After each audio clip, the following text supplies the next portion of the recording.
dalam kasus akusatif ini ya. Oke.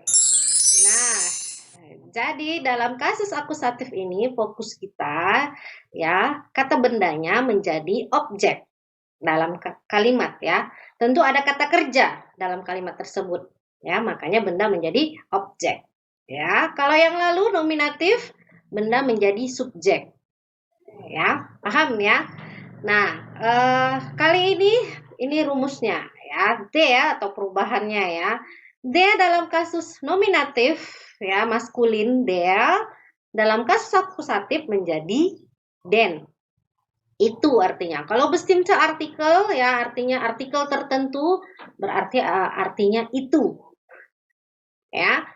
Oke, dalam kasus nominatif supaya nampak perbandingannya ya, jadi Fawani buat nominatif dan akusatif. Di untuk untuk feminin ya, F itu feminin, tetap di dalam kasus akusatif. Das neutral tetap das dalam kasus akusatif ya. Jadi fokus artikelnya kali ini di bestimmte artikel, artikel yang tertentu.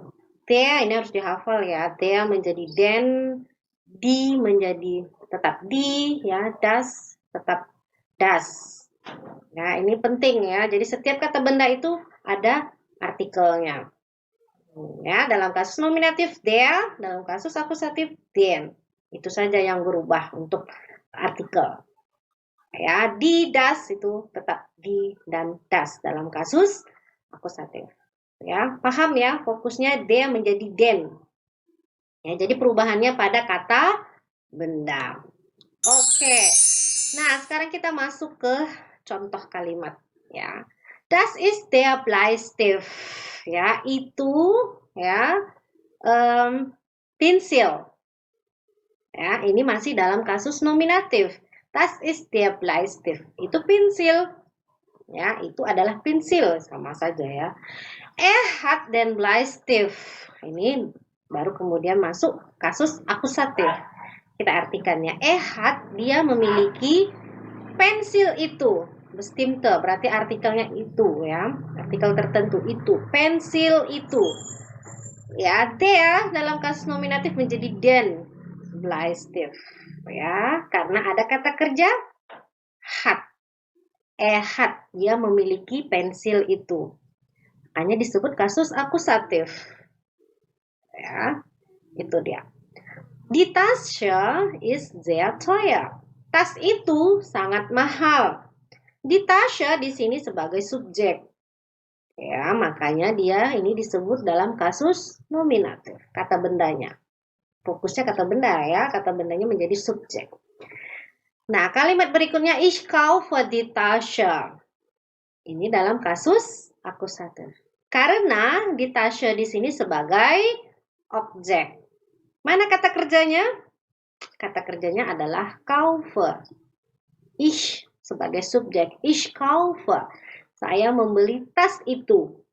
Tas itu yang menunjukkan bestimmte artikel. Artikel tertentu ya. Tas itu. Ich kaufe die Tasche. Saya membeli tas itu.